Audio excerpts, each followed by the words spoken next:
Ethereum ETF akhirnya ya. Kalau kalian udah nonton sejak bulan lalu ataupun minimal banget bulan lalu lah, gue udah selalu ngomong kalau sebenarnya gue di di crypto market cycle ini tuh gue pribadi cuma nunggu Ethereum ETF. Karena Ethereum ETF bisa naik bisa turun. Itu yang ngeindikasikan altcoin season untuk berikutnya, untuk Q3 ataupun malah untuk Q4. 5 spot Ethereum ETFs to launch on July 23rd. Julai 23 kapan? Lihat tanggal sekarang, tanggal 22. Besok tanggal 23. 5 institution mau nge-issue spot Ethereum ETF.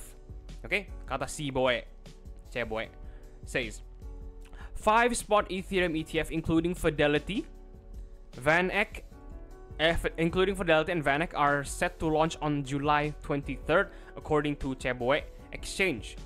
CBOE posted new issue notification Friday afternoon, which are procedural for ETF launches, revealing the Ethereum ETF launch date besok.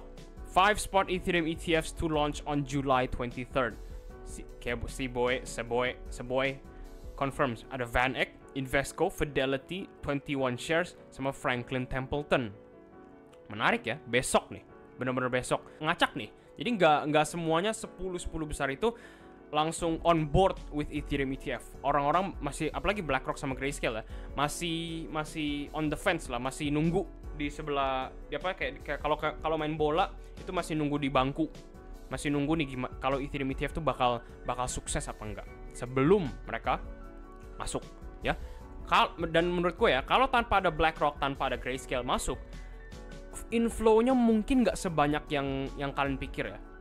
Inflow-nya terus terang kayaknya nggak bakal sebanyak yang kalian pikir. Yang paling besar dari sini ya, yang gue bisa lihat ya, itu Fidelity sama VanEck doang sih. Sisanya tuh chump change ya menurut ini ya. Meskipun yang masuk langsung jutaan dolar, tapi nggak sebanyak, let's say nggak sebanyak BlackRock satu hari gitu loh. Satu hari BlackRock masuk ya, Bitcoin aja deh. Bitcoin in ETF kemarin, BlackRock masuk satu hari, beng, langsung berapa? Langsung 20 juta, 30 juta, 40 juta. Meanwhile total yang paling bawah kalau ditotalin sama kayak BlackRock. Jadi rasa gua ya untuk Ethereum ETF ini, asumsi gua ya, again ini cuma asumsi. Kalau seandainya harga dari Ethereum itu mau naik karena ETFs, sama kayak harga dari Bitcoin kalau mau naik dari ETF juga, Bitcoin ETFs, Ethereum ETF harus dapat inflow besar-besaran dari mereka berlima atau nunggu BlackRock atau Grayscale lah mereka berdua.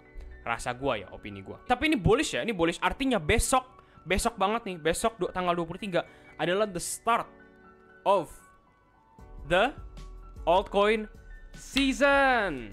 Ini gue mau ngasih ini nih. Gue mau ngasih ngasih disclaimer. Besok adalah the start of alt season. Oke? Tapi ada bintang sedikit di atas. Kayak lu belanja belanja apapun ada bintangnya. Diskon ada bintang. Ternyata nggak diskon semua. Nah, bintang ini apa? Bintang ini itu sebenarnya gua terus terang bearish ya dengan launch Ethereum ETF besok.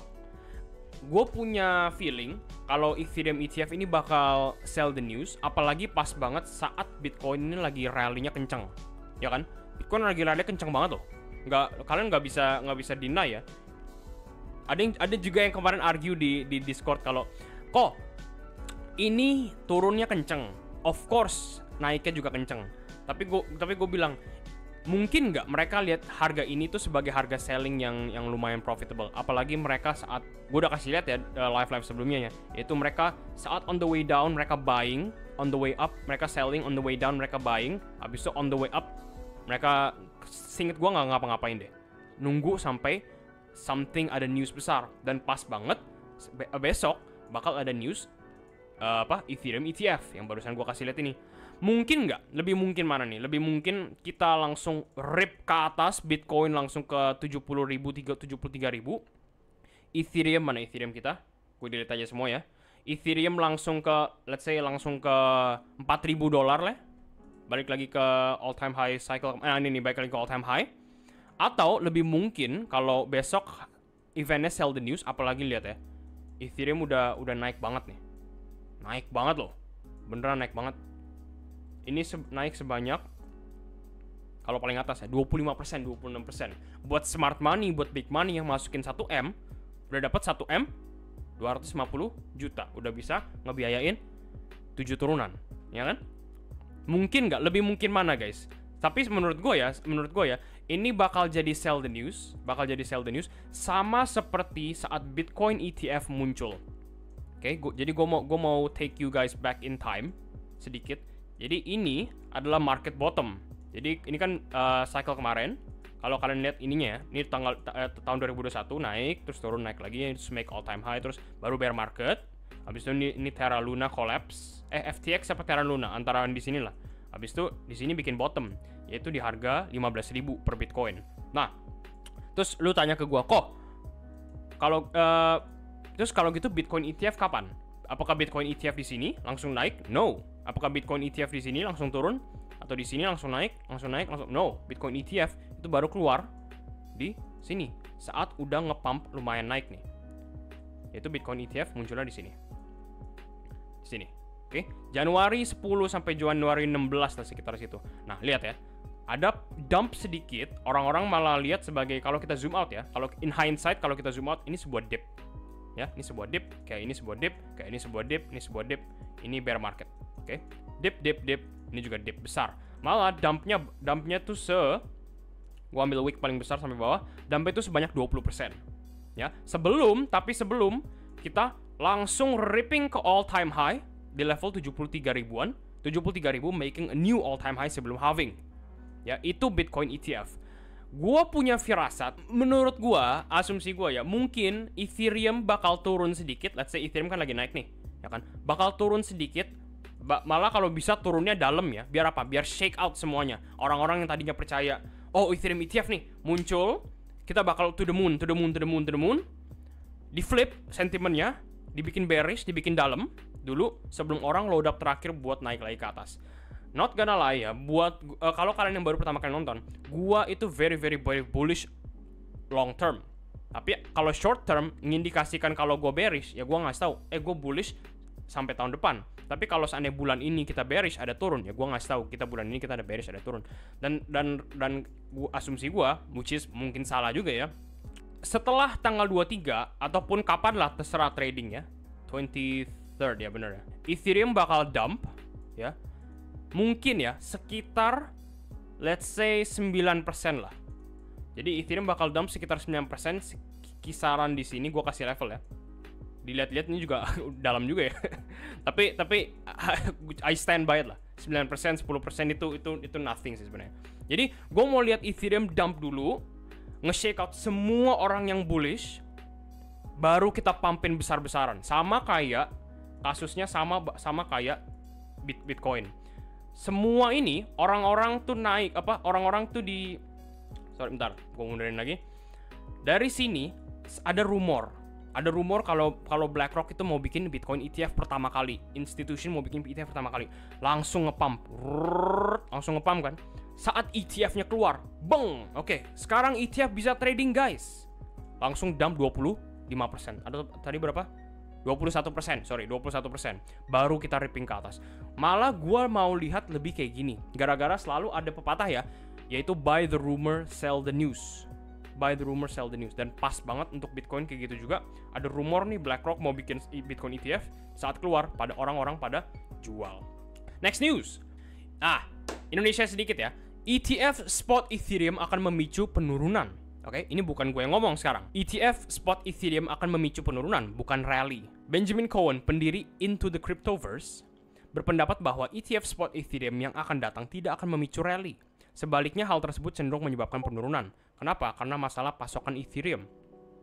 Dari Benjamin Cohen, if the supply of ETH keeps increasing by 60K a month, like it has been since April, then by December the supply will be back to what it was at the merge. Oh no.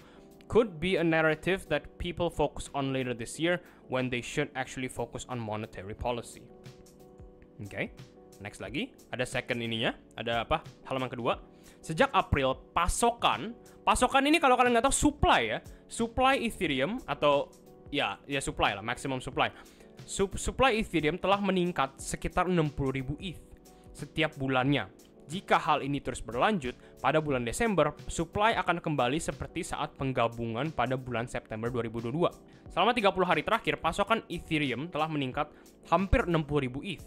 Pada bulan April 2024, pasokan supply telah berkurang sekitar 455.000 ETH sejak merger. Namun, hanya dalam 3 bulan sudah meningkat sekitar 150.000 Ethereum. Oh, maksudnya apa sih? Kok supply-nya nambah? Bukannya Ethereum punya supply limited ya sama kayak Bitcoin ya? Ya nggak sih kok kayak gitu sih? Kok aneh banget sih ini berita. Kita kupas bareng-bareng yuk. Oke, Bitcoin ya nggak semuanya jelas lah ya. Ini chartnya kita bisa lihat ya. Kalau Bitcoin ini punya maximum supply, mana? Nih, maximum supply of 21 juta. Maksimal banget, 21 juta. Nggak bisa ditambahin, nggak bisa dikurangin. Ya, malah nggak bisa dikurangin malah. Adanya bisa hilang koin misalnya ada orang gue beli koin, ya kan, gue beli koin Bitcoin habis itu gue hilang, gue transfer ke wallet burner terus hilang selamanya, itu bisa. Tapi maximum supply-nya nggak bakal bisa hilang, nggak bakal bisa berubah karena itu coding. Karena itu udah dibuat sama Satoshi Nakamoto buat nggak berubah. Oke, 21 juta untuk Bitcoin. Kita lihat maximum supply-nya Ethereum ya. Oke, maximum supply-nya Ethereum itu oh no. Kalau kalian yang baru nonton live gua, maximum supply-nya Ethereum itu nggak ada. Itu infinite. Itu nggak pernah habis. Jadi makanya selalu gue udah selalu pernah bilang ya di live sebelumnya, kalau Bitcoin itu kita bakal lihat supply shock kayak fiat currency aja deh. Apakah fiat currency ada limited supply? Nggak ada. Mereka bisa ngeprint terus, ya kan? Mereka bisa print terus. Dan setiap kali mereka printing, setiap kali mereka distribusiin, fiat currency harganya, value-nya makin turun. Sama kayak Ethereum. Ethereum karena maximum supply-nya infinite, setiap kali mereka, balik lagi yang tadi ya, setiap kali pasokannya atau supply-nya meningkat terus, itu buat nge-outweigh inflasi. Sekarang Ethereum ini malah lebih dekat sama fiat currency daripada Bitcoin coba. Karena satu, Ethereum maximum supply-nya infinite. Nomor dua, mereka keep making more Ethereum. Ya kan? Kalau mereka nggak bisa keep making more Ethereum, miners sekarang bukan miners ya, Ethereum ya. Sekarang proof of stake ya, POS.